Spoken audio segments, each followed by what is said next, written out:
Hi, I'm Camelia and welcome to Newsfeed from my apartment. Here's a look at some of the things people are talking about and some of the stuff they're sharing around the world. African-American man threatening my life. The moment a woman called Amy made herself a Karen for the rest of her life, we have the story of this viral video. Bots are the main drivers of misinformation and conspiracy theories on Twitter. How the pandemic is affecting the world's forests.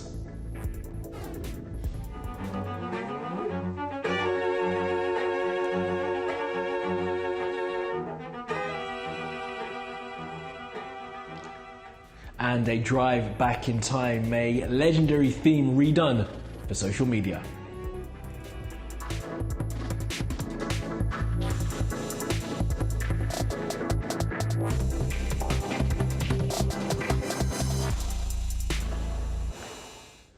And top of our newsfeed, Karen strikes again. Video of an incident in Central Park has gone viral. What it seems to show is the racist response by a white woman to being told what to do to follow park rules by a black person. That much is clear from the video. What isn't clear is what happened before and after. Karen strikes again is a top trend. Here's Louis. There is an African-American man. I am in Central Park. He is recording me and threatening myself and my dog. And I'm sorry, I can't hear you either. I'm being threatened by a man in the ramble. Please send the cops immediately. This video posted on Facebook shows a white woman calling the cops on a black man in New York's Central Park. It has gone very, very viral and has been watched tens of millions of times on various platforms. The man doing the filming is Christian Cooper. His sister, who posted the video on her Twitter account, says it all started when he asked the woman to put the dog on a leash, but it escalated from there. Will you please stop? Sir, I'm asking you to stop. Please don't come close to me. Sir, I'm asking you to stop recording me. Please don't come close to me. Please take your phone off. Please don't come close to And me. I'm taking pictures and calling the cops. Please call the cops. Please call the cops. I'm going to tell them there's an African-American man threatening my life. Please tell them whatever you like. What happened before the video began is unclear, but when the police arrived, they decided to take no further action. The woman being filmed, Amy Cooper, who is not related to Christian, told NBC New York she overreacted and apologized for her behavior. But her employer, Franklin Templeton Investments, have placed her on administrative leave, and Henry, her adopted Cocker Spaniel, has been taken back to the shelter he came from. Well, to France now, where the comments of an actor about the treatment of people of colour by the police has caused a great deal of controversy. Miranda Lynn's in Paris with the story. Before this weekend, Camelia Jordana was probably best known in France for finishing third on the country's version of Pop Idol back in 2009. But now she's at the center of a national controversy about police brutality and racism. It happened after she appeared on this talk show in which she declared that people were being massacred every single day because of the color of their skin. Jordana is of Algerian descent, and she said that she too, like thousands of others, had felt personally uncomfortable when she appeared in front of police. This of course caused a major stir online, with the French Interior Minister even posting a comment directly about this appearance. Christophe Castaner posted on Twitter calling Jordana's words untrue and shameful, and said that they fueled hatred and violence in the country. The hashtag #IamNotCameliaJordana soon was trending online. Of course, there's a segment of the French population for whom Jordana's words deeply resonate. Notably among them is Assa Traoré. Her brother Adamo died in police custody in 2016. Her calls for justice made her a leading figure in the Black Lives Matter movement here in France. She called on her followers to support Jordana using the hashtag Moi aussi j'ai peur devant la police, which roughly translates to I am also afraid around the police. Within the day, that hashtag went viral, with more than 55,000 posts. Some users have pointed out that the two competing hashtags on this topic reflect a deep division in French society, and perhaps a lack of awareness about the struggles and racism that confront many of the immigrant communities in France. For her part, Jordana has stood firm. She says she's happy that she could reopen this public debate. And while she is not speaking to the media anymore, she has made an offer to the French Interior Minister to debate him live on this topic on a platform of his choosing. Okay, we'll keep moving around the world now for some other stories you need to know this Tuesday. More than a dozen Australian journalists face charges of contempt of court. They're accused of breaking a gag order which prevented their reporting of convictions Cardinal George Pell got for abusing two choir boys in the 90s. Pell was cleared of those convictions in April of this year. The reporters did not mention Pell in their reporting, but said they were being prevented from reporting a major story. Prosecutors say this led to a substantial risk a trial could be prejudiced.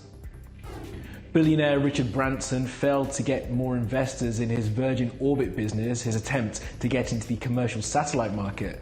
The launch of a test flight was unsuccessful yesterday. More bad news for Branson, who has said he will put an island that he owns in the Caribbean up as collateral in an attempt to keep his businesses afloat.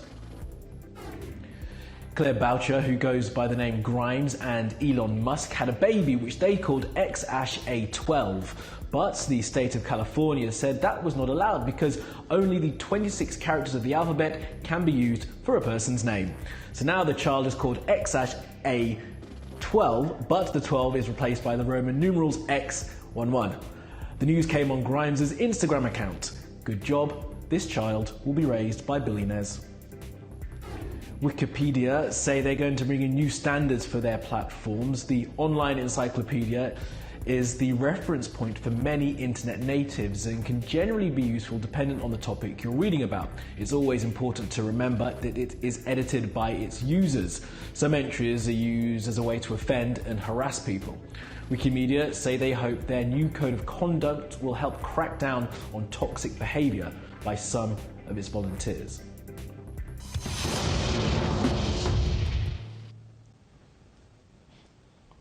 Now, some researchers in the United States have discovered that much of the conversation on Twitter around COVID-19 is dominated by automated accounts. Now, we always knew that social media was a disingenuous place. This proves just how fake it can be.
The hate speech groups were originally very unstructured, but now the conversation by March 14th, and even more so now, they seem to have grown into these communities where the people spreading tweets that contain hate speech are all basically communicating and recommunicating and retweeting each other.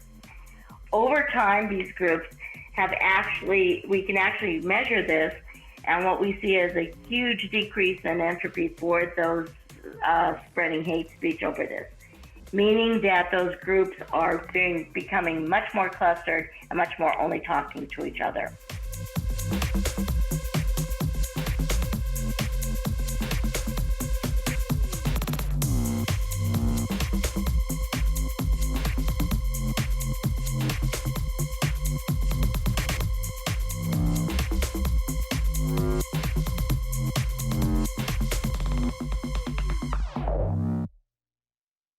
All right, time for a look at some other COVID-19 related stories that you may have missed.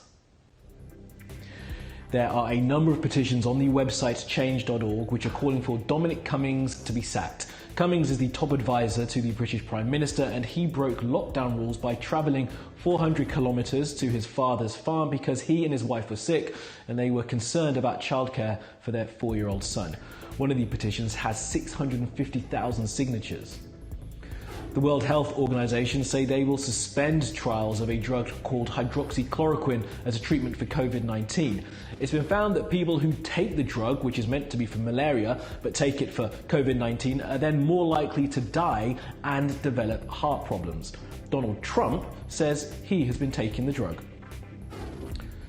This is a tweet from the Spanish Foreign Minister, Arantxa González Laya. As you can see, she says the worst of the COVID crisis is behind Spain, and she's used a bikini, sunglasses and a suitcase emoji.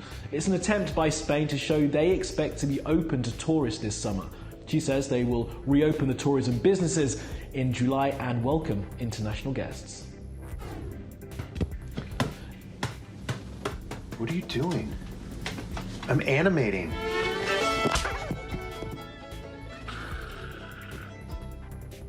And this incredible animation is the best quarantine fight challenge video we have seen. It's made by Leica Studios, the company that made Coraline and Paranorman.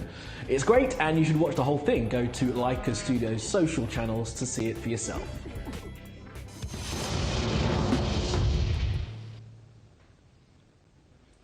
Okay, now let's take a look at how the pandemic is accelerating deforestation in some parts of the globe.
And last up, we want to bring you one of those great lockdown musical interludes, one where a musician plays all the parts of a piece. This one is again from Samara Ginsberg. For kids like me of the 80s, the show Knight Rider had an oversized influence on our lives, and that show, once a week on a Saturday afternoon, was the highlight of the week. It was a show about a car with AI, although it wasn't really called AI back then. The car's name was Kit, and Kit's driver was Michael Knight, and that was played by David Hasselhoff, and they went about solving mysteries and fighting crime. Its theme tune was iconic and has been remixed for cello by Miss Ginsberg. Take it away.